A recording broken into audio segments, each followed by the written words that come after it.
Bonjour tout le monde, Caroline Lavre de Paix à Lambrouise dans les Alpes de Haute-Provence. Alors, aujourd'hui, je viens vous donner un petit coup de pouce, un tout petit enseignement pour vous aider à travailler sur vous et à comprendre cette expérience dans cette incarnation, dans ce monde de la matière, de l'action. Et beaucoup de personnes m'ont dit oui, mais c'est bien beau l'éveil spirituel, faire le développement personnel, travailler sur soi, mais qu'est-ce que ça veut dire, pourquoi, comment ça se passe, etc. Donc, je vais faire un petit résumé rapide pour vous donner des grandes lignes et vous faire comprendre tout ce mouvement que vous vivez d'évolution intérieure, mais aussi qui va se manifester à l'extérieur. Voilà. Alors, d'abord, vous êtes un être divin venu vous incarner dans un corps de chair pour exprimer cette lumière divine dans ce corps de chair et le révéler. Donc, un être divin qui intègre un monde de la matière dans une densité de vibration plus basse, dans un corps de chair, qui a été réceptionné par des parents terrestres et qui va vivre une expérience de la matière. Ça, c'est la première base. Mais le voile a été déposé sur votre esprit. Vous l'avez souvent très bien oublié, voire carrément c'est caché. Mais il y a une petite semence, un petit lien qui reste entre vous et cette information, mais il est à l'intérieur de vous. Il n'est pas encore reconnecté avec la partie invisible, avec d'autres dimensions, d'autres mondes subtils. Il y a une semence qui se base dans votre corps, au niveau du bassin, au niveau du sacrum, près de la lombaire numéro 2, et le sacrum coccyx qui viennent ancrer en terre l'énergie du chakra racine, et juste au-dessus, il y a une petite semence, une petite graine qui est là, qui est le souvenir et qui est connecté à tous les filaments de votre corps, à tous les atomes, les cellules, les électrons, les protons, les neutrons, tout dans votre ADN, dans votre sang, ce sang qu'on appelle adamique, qui est le souvenir de tout un mythe d'intégration intérieure et de grande transformation ontologique qu'il va falloir révéler, réveiller et justement réaliser. Pour cela, progressivement, vous allez analyser le monde dans lequel vous êtes et à un moment donné, ça ne va plus vous convenir. Ça va plus vous convenir parce que au lieu d'accueillir et d'accepter comme on vous l'a prédestiné, programmé, d'écouter les règles de conduite, les lois, les parents, le travail, l'école, l'État, les lois juridiques, les lois de convenance, etc., etc. À un moment donné, il y a plein de choses que vous allez faire le tri et qui ne vont plus vous convenir. En même temps, tout le système dans lequel vous vivez, que selon bien sûr votre religion, votre territoire, votre pays, les traditions, la culture, le niveau social, vous allez avoir un rythme d'évolution et d'éveil et de transformation et d'expérience différentes. Donc, il y a des grandes lignes que je vous donne, mais c'est adapté selon où vous allez vivre. Progressivement, vous allez analyser tous ces emprisonnements, ces enfermements, ces lois, ces directions, ces contradictions. Vous allez essayer de percer les secrets et d'aller chercher d'autres façons de voir les choses. Et progressivement, vous allez avoir envie de réveiller qui vous êtes, mais avec votre particularité, et plus selon ce qu'on vous a dit de faire, comment, pourquoi, avec qui. Et vous allez décider progressivement, en prenant votre pouvoir intérieur, de qu'est-ce qui est juste et bon pour vous. Puis plus ça va aller, plus vous allez vous détacher des interdits. Et puis, vous allez réaliser vous-même vos propres interdits. Et puis, progressivement, vous allez essayer de vous libérer de carcans, que ça soit politique, religieux, économique, façon de vivre, mécanisme, schéma, transgénérationnel, des habitudes répétitives, parentales et voire autres, de gérance, d'enfermement, d'interdits politiques, légal, législatif, patriarcal, patronal, écologique, économique, structurel de la société. Progressivement, vous allez vouloir vous libérer de tous ces emprisonnements. Là, on est dans la première phase où le réveil commence à bien secouer. Et vous voyez un peu les mécanismes extérieurs, mais vous êtes encore une victime de tout ça. Et vous avez encore du mal à sortir de cet emprisonnement. Puis, tout doucement, vous allez resectoriser vous-même et définir certaines conditions de vie, de façon de voir les choses. Progressivement, vous allez essayer de reprendre les choses, mais en même temps, tout en cherchant la connaissance, la conscience, et en vous donnant une forme de direction personnelle, tout en essayant de trouver un équilibre dans un déséquilibre de ce monde qui ne vous convient pas complètement. Progressivement, le voile se retire. Puis, au fur et à mesure, vous allez affiner. Et à un moment donné, vous allez plonger dans le fait que tout ça, ça ne vous appartient plus. Tout ce qu'on voulait de vous, vous n'en voulez plus. Même, tu feras ces études, tu seras médecin, tu suis les traditions de la famille, tu suis les traditions de nos cultes ancestraux, tu suis les traditions ou les règles de conduite de telle religion. Et puis, tant d'autres choses, règles de la société, boulot, dodo, etc., etc. Tu feras de hautes études et à la recherche de l'élitisme, et toujours plus, jusqu'à en mettre la pression, jusqu'à ne plus penser à soi et s'occuper de soi, jusqu'à un moment donné où même le corps peut lâcher.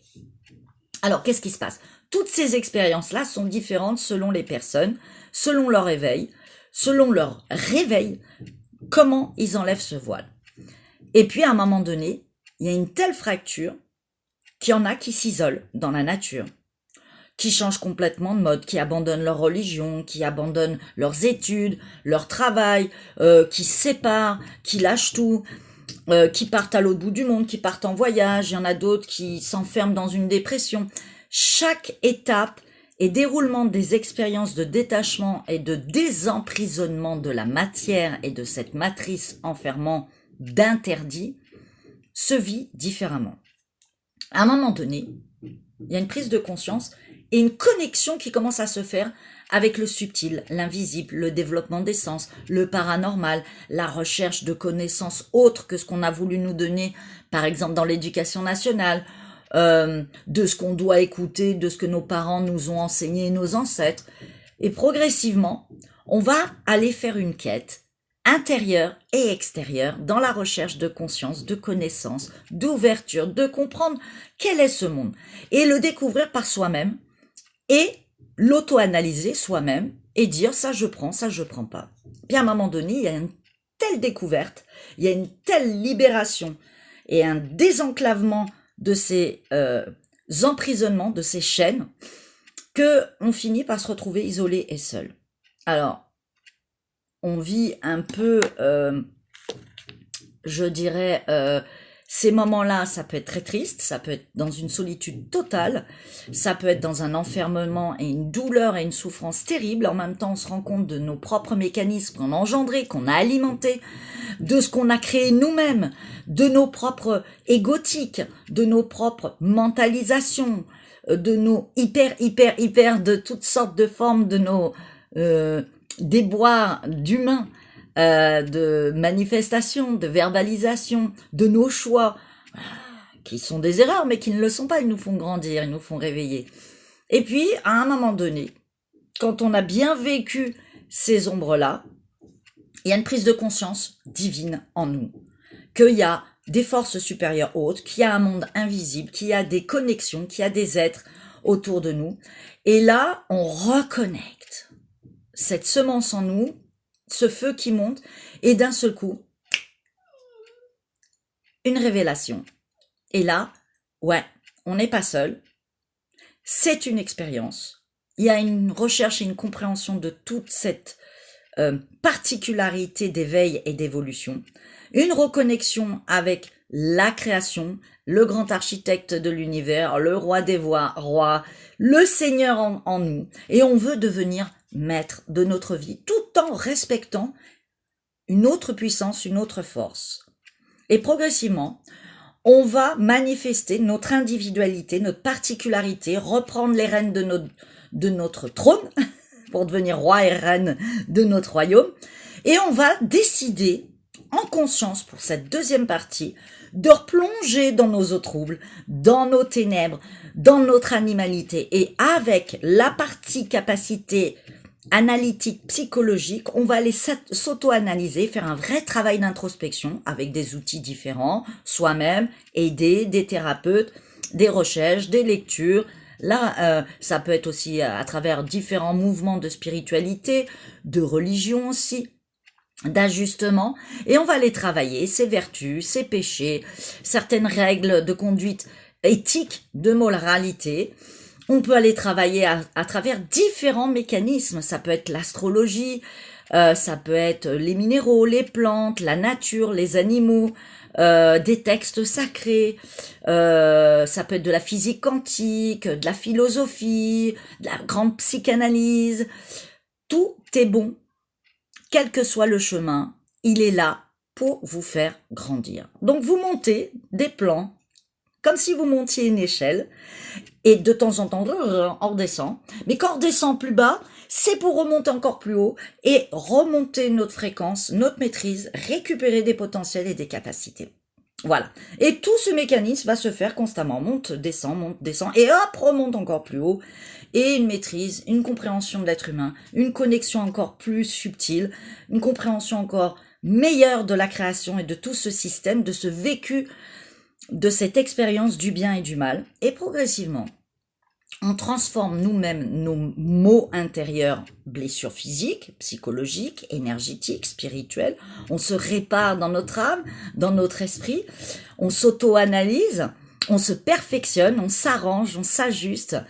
On se fait des réparations à tous les niveaux. Il y a encore plein d'autres vocabulaires et d'explications. Et puis, à un moment donné, on intègre carrément et on décide d'intégrer et d'assumer qui on est, nos défauts, nos déboires, nos animaux ténébreux, et on va essayer, en les pénétrant, les digérant complètement, de les vivre avec acceptation, avec conscience, d'aller sublimer notre être et de récupérer des potentiels, des capacités supplémentaires divines. Et au fur et à mesure de ça, on grandit. Donc on fait d'abord un réveil, un éveil, on se libère progressivement de ce monde et de cette matrice. On commence à faire un petit travail d'analyse, on veut reprendre les choses en main. Puis après, on fait des descentes dans les enfers et on vit des fois des expériences très compliquées, financières, psychologiques, travail, familial, maladie.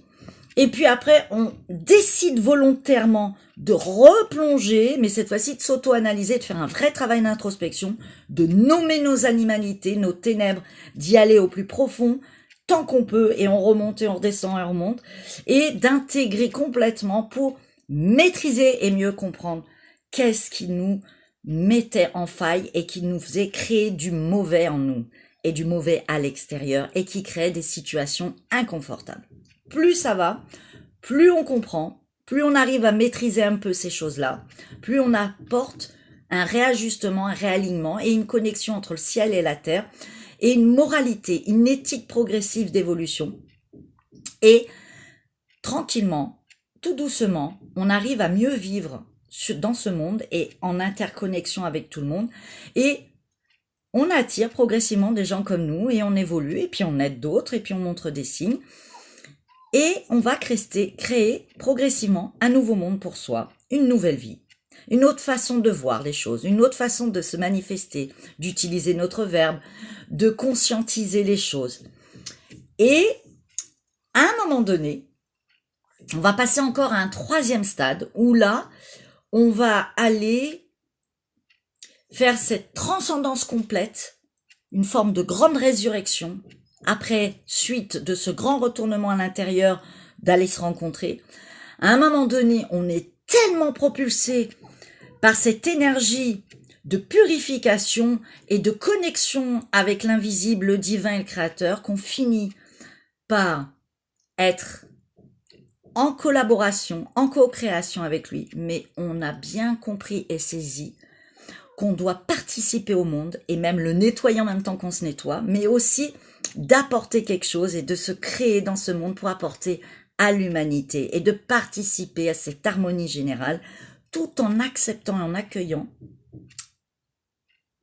qu'il y a un supérieur au-delà de tout et tout lui revient et que donc on intègre cette unité, que seul le créateur est unique et un, mais qu'il module toute une aspiration de vécu créé en nous et à travers toute l'humanité pour transcender toutes les ombres et parfaire en lumière. Voilà ce petit cheminement pour ce premier paragraphe. Et écoutez, à très bientôt. J'espère que ça vous aura aidé. N'oubliez pas que vous pouvez m'envoyer des messages au 06 72 00 62 86, Caroline, l'Havre de Paix, dans les Alpes de Haute-Provence en France. Et que si vous avez besoin de coaching, de développement personnel, de travailler en introspection, en conscience, de faire de la thérapie, je suis là comme tant d'autres, n'hésitez pas. Et sinon, bonne route, bon chemin, belle aventure, merci d'exister, à bientôt.